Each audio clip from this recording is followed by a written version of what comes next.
స్వాతంత్రోద్యమంలో దేశ ప్రజలందరినీ ఏకం చేసింది వందే మాతరం గీతమని రాష్ట్ర Settibalija welfare development corporation director doctor Chappidi Venkateswararao పేర్కొన్నారు. కాకినాడ గాంధీనగర్ పార్కు నందు Gandhi park fitness workers association ఆధ్వర్యంలో అధ్యక్షుడు పిల్లి శ్రీనివాస్ అధ్యక్షతన వందే మాతరం 150 సంవత్సరాల సంబరాలు ఘనంగా నిర్వహించడం జరిగింది. ఈ కార్యక్రమానికి ముఖ్య అతిథిగా రాష్ట్ర బీసీ కార్పొరేషన్ డైరెక్టర్ బాయికరావుపేట నియోజకవర్గ పరిశీలకులు డాక్టర్ చప్పిడి వెంకటేశ్వరరావు పాల్గొన్నారు. ఈ సందర్భంగా సామాజికవేత్త, స్వాతంత్ర సమరయోధులు కృష్ణగోపాల్ లునానిని ముఖ్య అతిథులు, అసోసియేషన్ సభ్యులు ఘనంగా సత్కరించారు. డాక్టర్ చప్పిడి మాట్లాడుతూ మన దేశ చరిత్ర చాలా గొప్పది అని, స్వాతంత్ర పోరాటంలో అసువులు బాసిన పోరాట యోధుల త్యాగ ఫలితమే మనం అనుభవిస్తున్న స్వేచ్ఛ అని తెలిపారు.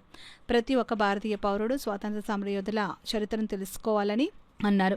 లునాని మాట్లాడుతూ దేశభక్తి భావాన్ని మేల్కొల్పిన వందే మాతరం గీతం భారత స్వాతంత్రోద్యమానికి ప్రేరణగా నిలిచిందని, ఈ గీతం భారతమాతకు అర్పితమైన గౌరవ సూచకంగా మన హృదయాల్లో నిత్యజీవిగా నిలిచిందని, ప్రతి పౌరుడు వందే మాతరం గీతం యొక్క అర్థం, ఆత్మను స్మరించుకోవడం ద్వారా దేశభక్తిని పెంపొందించుకోవాలని, వందే మాతరం మన జాతీయ గర్వానికి ప్రతీక అని అన్నారు. ప్రముఖ న్యాయవాది పిల్లి శ్రీనివాస్ మాట్లాడుతూ గాంధీ పార్కుకు ఎంతో విశిష్టత ఉందని, ఇక్కడ 1923లో ఏఐసిసి సమావేశం నిర్వహించడం జరిగిందని, అంతటి మహోన్నత ప్రాంతంలో ఈ రోజు మనం ఈ కార్యక్రమం నిర్వహించడం మన అదృష్టమని అన్నారు. ఈ కార్యక్రమంలో ఆనంద లహరి కళావేదిక వద్ద గాయకులచే వందే మాతరం గేయాన్ని, దేశభక్తి గేయాలను ఆలపించడం జరిగింది. అలాగే చిన్నారులచే అల్లూరి సీతారామరాజు నాటకం వేసి అలరించారు.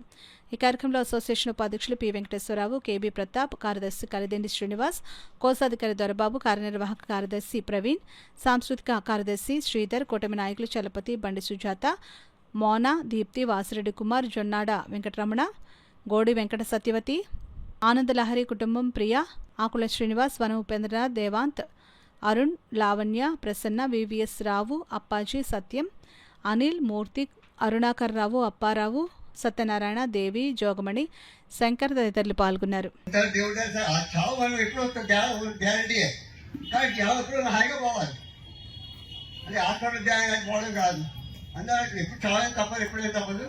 అప్పుడు ఆరోగ్యంగా మంచిగా చేస్తూ నేను ఆ యోగాసనం నేర్పుతాను, నేను వేస్తాను కూడా. బట్ ఎవరైనా కావాలి నేర్పి నేను ఇంటికి వస్తాను నేర్పుతాను, లేదా మా ఇంటికి వచ్చి నాకు పెద్దలేదు.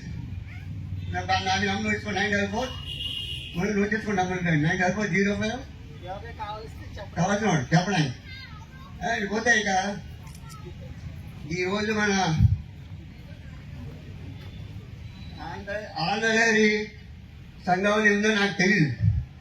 వాళ్ళు నేను కూడా చాలా సంగీతం బాగా నేను చెప్పేదాక చాలా పాట పాడతాను. ఇప్పుడు వయసు కొంచెం తేడా అవుతుంది అని కూడా చాలా సంగీతం చాలా ఇష్టం నాకు. ప్రత్యేకించి మొహమ్మద్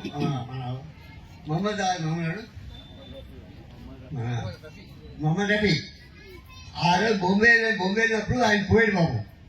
ఆయన పాట చెప్పాలంటే నిజంగా ఎంత రాలేదు దాకా, అంత స్పీడ్గా అంత హైయెస్ట్ స్పీడ్గా పోతాడు. ఆయన ఎన్నో భక్తి వ్యక్తి పాటలు పాడాడు మహానుభావుడు. సడన్గా పోవడం జరిగింది. అప్పుడు బొంబేలో ఆయన చూశాను సరిగ్గా, ఇది ఆయనకి చాలా కట్టాను రాలేదు. అలాగే మన ఆంధ్రలో మన బండసార్ గారు, ఆయన నుంచి ఎవరు లేదు. ఇంకా మహానుభావులు ఇద్దరు కూడా పోయారు.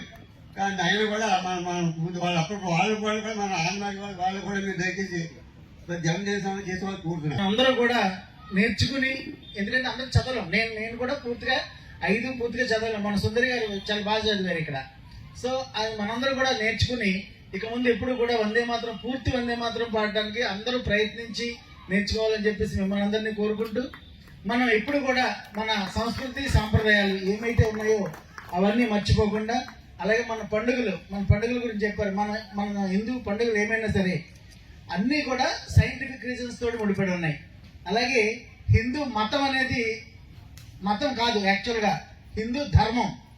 చాలా మంది ఏంటంటే మీది హిందూ మతం అని అంటూ ఉంటారు, కానీ హిందూ మతం కాదు మనదంతా హిందూ ధర్మం. ఆ ధర్మాన్ని రక్షిస్తే మనల్ని మనం రక్షించుకున్నట్టే. అంచేత హిందూ ధర్మ పరిరక్షణకు ప్రతి ఒక్కరూ కృషి చేయాలని చెప్పేసి మిమ్మల్ని అందరినీ కోరుకుంటూ, ఎక్కువ టైం తీసుకోవడం ఇష్టం లేదు, మీరు చాలాసేపు ఉంటుంది అనుకుంటున్నాను, నేను లేట్గా వచ్చాను కాబట్టి. తగిన కృష్ణగోపాల్ లునాని గారు నాకు మామూలుగా ఎప్పటి నుంచో స్నేహితుడు, నాకు గురువు, తండ్రి అన్ని. అలాగే మా క్లబ్కి, అలయన్స్ క్లబ్స్ ఇంటర్నేషనల్ క్లబ్కి కూడా, ఆయన సెరవన్ క్లబ్కి ప్రెసిడెంట్గా కూడా చేశారు. ఇప్పుడు కూడా మీరు ఎవరైనా పిలిస్తే మీ ఇంటికి వచ్చి ఆయన యోగా నేర్పిస్తారు. ఇప్పుడు ఆయన సైకిల్ మీద, ఆయనకు వచ్చిన లోన చిన్న బండి ఉంది, ఆ బండి మీద వచ్చి ఏమి ఆశించరు, ఏమి తీసుకోరు. మీరు ఫోన్ చేస్తే చాలు, ఎవరైనా కూడా మీరు ఫోన్ చేస్తే వచ్చి యోగా శిక్షణ ఇచ్చి వెళ్ళిపోతూ ఉంటారు. సో ఈయన మాకైతే బాగా యూత్ లీడర్ అనమాట. ఎందుకంటే మా అందరిలోనూ కాదు, మనందరిలోనూ కూడా యూత్ లీడర్. అందుకని పెద్దవారు అని అనటం ఎప్పుడు అలవాట్లేదు నాకు. ఇప్పుడు నాకు బాగా క్లోజ్ ఫ్రెండ్ అనమాట. నాకంటే 30 ఏళ్ళు పెద్ద అయినా కానీ చాలా ఫ్రెండ్ నాకు. సో ఆ విధంగా వీటి గురించి ఎంత చెప్పినా తక్కువే.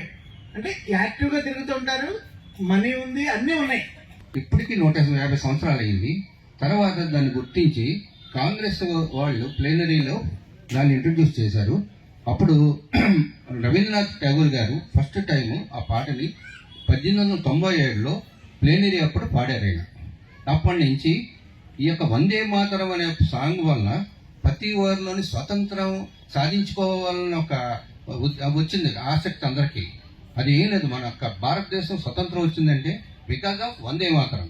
వందే మాతరం మనకు పాడుతుంటే మన రోమాలు లెక్కపరుచుకుంటాయి, ఒళ్ళంతా గుగ్గురు పడుతుంది. ఆ పాట రాగానే అందరూ అటెన్షన్ అయిపోతాం. చిన్న పిల్లల దగ్గర నుంచి వయోవృద్ధుల వరకు అందరూ కూడా వందే మాతరం పాట రాగానే ఎక్కడైనా సరే అటెన్షన్కి వెళ్తాం. అంత గొప్ప సాంగ్ అది.